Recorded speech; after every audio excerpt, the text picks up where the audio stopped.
السلام علیکم دوستو،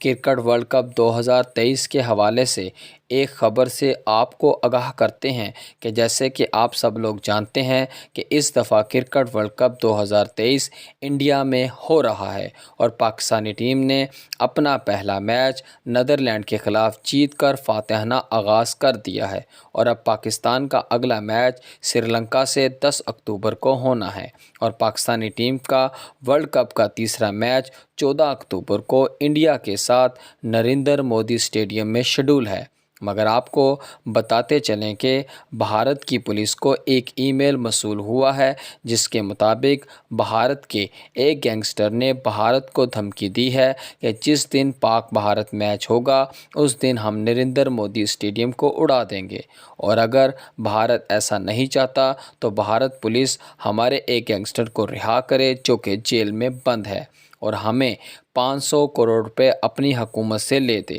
یہ ای میل سچ ہے یا جھوٹ، اس کا پتہ تو بہت جلد لگ جائے گا۔ آپ کو بتاتے چلیں کہ ایسا ہو سکتا ہے کہ گجرات کے شہر احمد آباد میں موجود نریندر مودی اسٹیڈیم کے وینیو کو پاک بھارت کے میچ کے لیے تبدیل کیا جا سکتا ہے۔ اور اگر پاکستانی پریزنٹر زینب عباس کی بات کریں تو آپ کو بتاتے چلیں کہ زینب عباس جو ورلڈ کپ 2023 کے پریزنٹر کے پینل میں شامل تھی،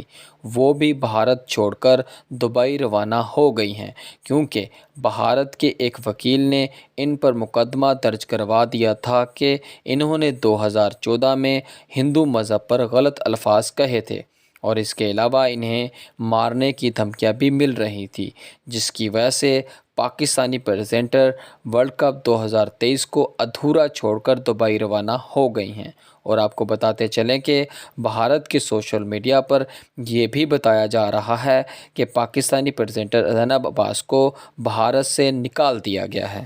حقیقت کیا ہے بہت جلد سامنے آ جائے گی، لیکن ورلڈ کپ 2023 بھارت میں ہونے کی وجہ سے پاکستانی ٹیم پر خطرات بڑھ رہے ہیں۔ کیا پاکستانی کرکٹ بورڈ کو پاکستانی ٹیم کو واپس بلا لینا چاہیے؟ اپنی رائے ضرور دیجیے گا۔ شکریہ۔